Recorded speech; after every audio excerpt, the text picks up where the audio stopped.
lancement de cette plateforme s'intègre dans sa vision et est porté au plus haut sommet de l'État.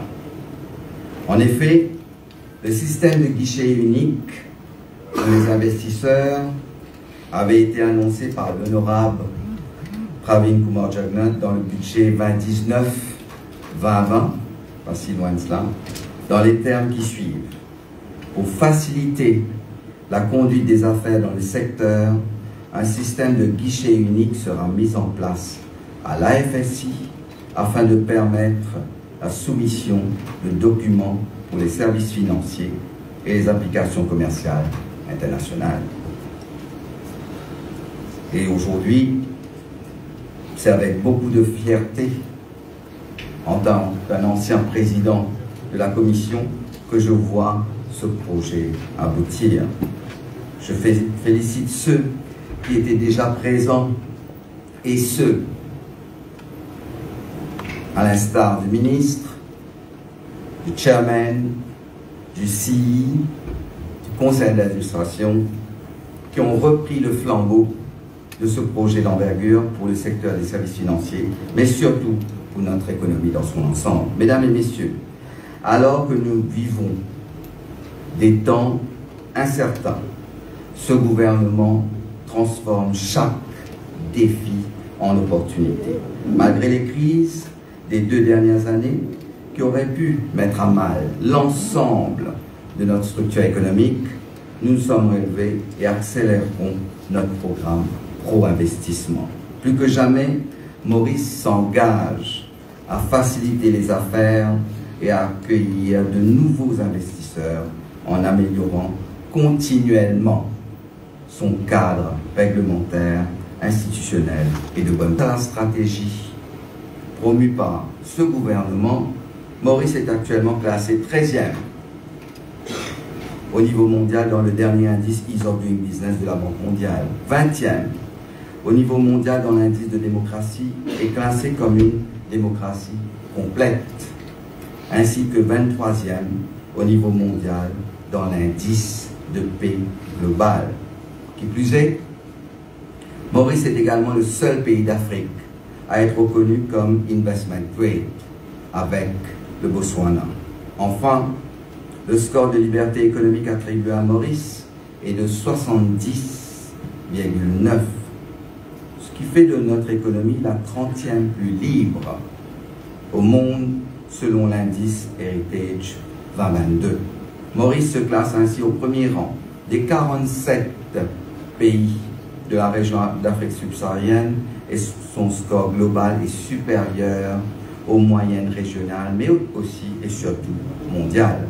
Mesdames et messieurs, pour accroître encore davantage ces excellentes performances, plusieurs réformes majeures ont été menées par ce gouvernement au cours des dernières années. Depuis 2017, nous avons modifié plus de 50 textes de loi et avons établi un Regulatory Impact Assessment Framework. Cela a largement porté ses fruits puisque Maurice, malgré le contexte, a continué et continue de jouer un rôle central pour attirer les investissements directs étrangers. Par ailleurs, il est prévu que les IDE pour l'année 2022 dépassera la barre des 20 milliards de roupies. Et j'en souhaite tout le courage au CEO, qui est juste en face de moi, M. Ken Kounoussamy, pour réaliser cet objectif. Cet élan nous permettra d'atteindre une croissance économique au-dessus des 7% et de dépasser dès cette année les niveaux pré-pandémiques avec un PIB d'environ 526 milliards de roupies selon les prévisions du FMI. Mesdames et messieurs, la confiance des investisseurs en Maurice est telle que les bénéfices se font ressentir au-delà de nos frontières.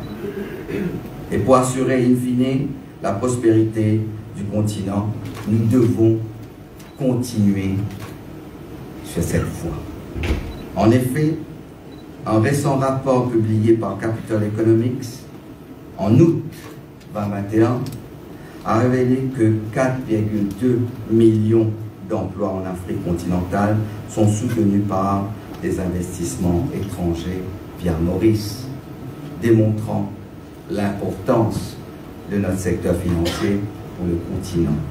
Plus encore, Maurice contribue à hauteur de 0,6% au PIB du continent, 9% de tous les investissements directs étrangers en Afrique continentale étant acheminés via notre juridiction. Cela représente quelques 6 milliards de dollars de recettes fiscales pour les gouvernements africains chaque année.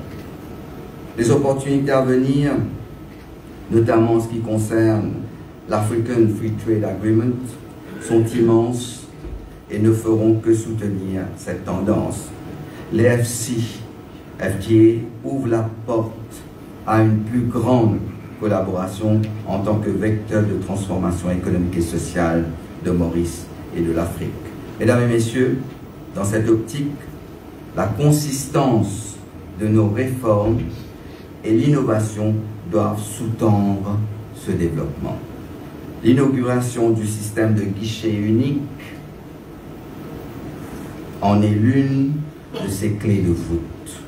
Un environnement adéquat est nécessaire pour que les particuliers et les entreprises puissent accéder au marché financier.